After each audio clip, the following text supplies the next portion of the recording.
Hello everybody, it's me Pritesh sir and I welcome you all in the video lecture. તો આજે આપણે spoken English કોર્સમાં જે રીતે લાસ્ટ લેક્ચર ની અંદર कुछ नया सीखे थे हम, राइट? क्या डेली यूज इंग्लिश सेंटेंसेस, बराबर? એ જ રીતે આ લેક્ચર થી અગેન कुछ नया, बराबर?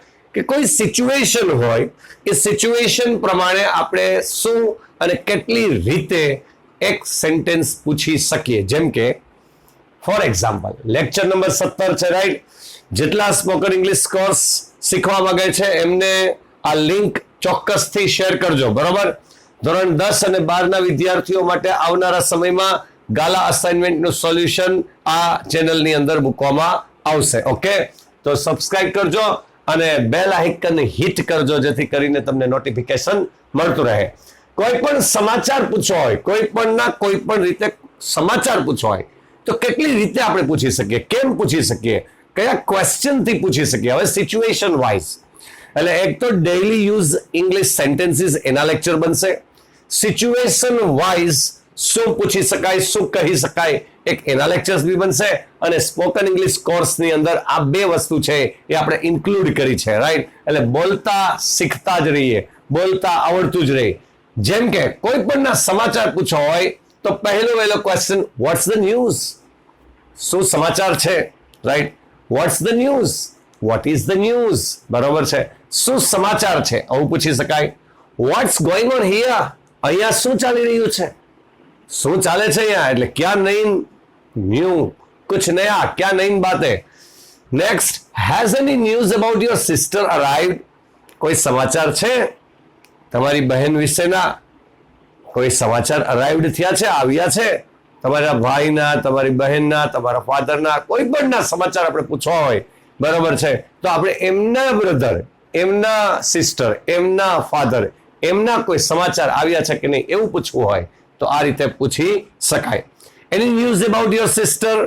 આ રીતે શોર્ટમાં બી પૂછી શકાય. એની ન્યૂઝ, કોઈ સમાચાર છે તમારી બહેનના, તમારા ભાઈના, તમારા ફાધરના, આવી રીતે પૂછવું હોય તો પૂછી. એની લેટર આવ્યો છે, any message from your brother, any phone, any email, right? Anything, બરોબર, કુછ બી, રાઈટ? તો આવું પૂછવું હોય તો પૂછી શકાય. How is your brother getting on? Right? Getting on એટલે કામકાજ કેવું ચાલે છે, આવું પૂછવું હોય કે તમારા ભાઈનું કામકાજ કેવું ચાલે છે, રાઈટ? કેવું ચાલે છે અત્યારે કામકાજ, શું બિઝનેસમાં શું કરી રહ્યા છે, રાઈટ? કેવું ચાલે છે, વોટ ડઝ હી રાઇટ, એ શું લખે છે એના વિશે, કેવું ચાલે છે એમનું કામકાજ. આવું આપણે એના વિશે સમાચાર, એના બિઝનેસ વિશે સમાચાર, કુછ બી આવું કંઈક પૂછવું હોય તો આવા ક્વેશ્ચનરી તમને આવડવા જોઈએ, બરોબર છે? આવું ક્વેશ્ચનરી તમને આવડવું જોઈએ. હવે અહીં થોડાક એ મુજબ જેમ ક્વેશ્ચનરી છે તો એ મુજબના થોડાક કંઈક આન્સર બી હોઈ શકે. ભાઈ મને તો કંઈ ખબર જ નથી આવું કેવું હોય, મેં કંઈ સાંભળ્યું જ નથી, મને તો આ બાબતની જાણકારી જ નથી, રાઈટ? આવું કંઈ કહેવું હોય, I have no news of Mahesh. અથવા કોઈ બી વ્યક્તિ, ડઝન્ટ મેટર, વ્યક્તિ કોઈ બી હોઈ શકે, રાઈટ? મારે કોઈ જાતના સમાચાર મને છે જ નહીં મહેશના, મને મહેશના કોઈ સમાચાર જ નથી, બરોબર છે? I have not heard anything from Mahesh. Mahesh પાસેથી મને તો કંઈ સાંભળવા મળ્યું જ નથી, અને કુછ સમાચાર મહેશ પાસેથી છે જ નહીં, મને મહેશ તરફથી કોઈ સમાચાર મળ્યા નથી, right? Mahesh hasn't return to me for quite some time. ઘણા સમયથી, થોડાક સમયથી મહેશ તરફથી મને કોઈ પણ પ્રકારનું કાંઈ પણ સમાચાર લખવામાં આવ્યા જ નથી, ના ટપાલ લખી છે, ના ઈમેલ લખ્યું છે, કંઈ કર્યું જ નથી, બરોબર છે? No news from Mahesh. શોર્ટમાં કેવું હોય, મહેશ તરફથી કોઈ સમાચાર જ નથી, બરોબર છે? આમ સીધું, રાઈટ? તો no email from Mahesh, no phone call from Mahesh. આવું જેમ ક્વેશ્ચન છે તો એના કંઈક આન્સર બી છે, રાઈટ? આવું કંઈક બોલતા શીખો, બરોબર છે? આવું કંઈક બોલતા શીખો situation wise. No news of my best friend Rushin, બરોબર છે? નો ન્યૂઝ, કોઈ સમાચાર જ નથી મારા બેસ્ટ ફ્રેન્ડ રુશિનના, રાઈટ? આવું કયો, બરોબર છે? મારા માટે નવીન નથી આ બાબત. હવે માનો કે તમે જાણતા જ હોય કોઈ બાબત અને એ જ સમાચાર તમને કહેવામાં આવે કોકના દ્વારા, તો તમે શું કહો? કઈ નવીન નથી, મને ખબર જ છે, બરાબર? હું જાણું જ છું, મને ખ્યાલ જ છે, આવું કહેવું હોય, બરાબર છે?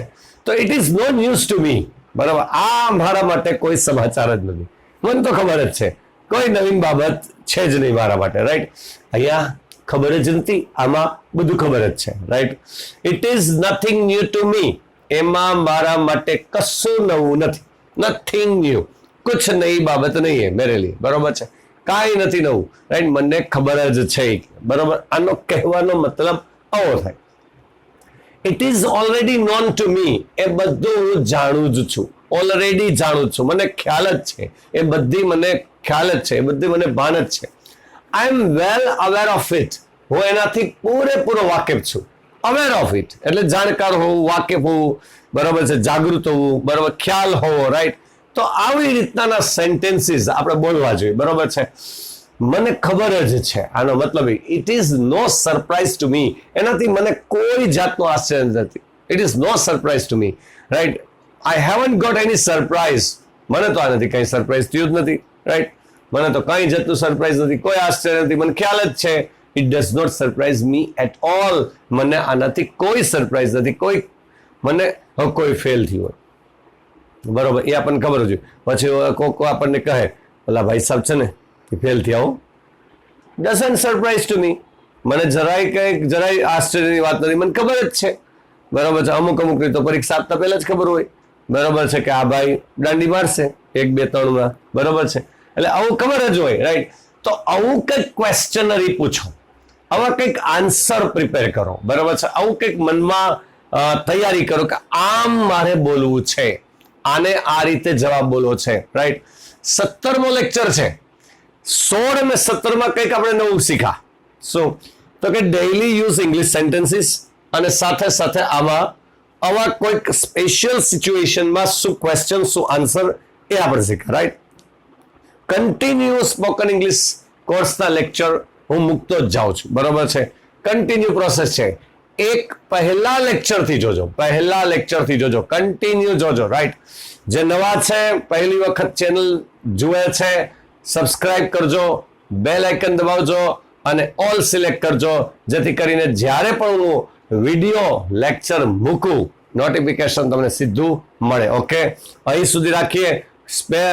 સ્પ્રેડ કરજો લેક્ચરને, શેર કરજો લેક્ચરને. ઓકે, અહીં સુધી રાખીએ. Have a nice day, good bye, આવજો, ટાટા.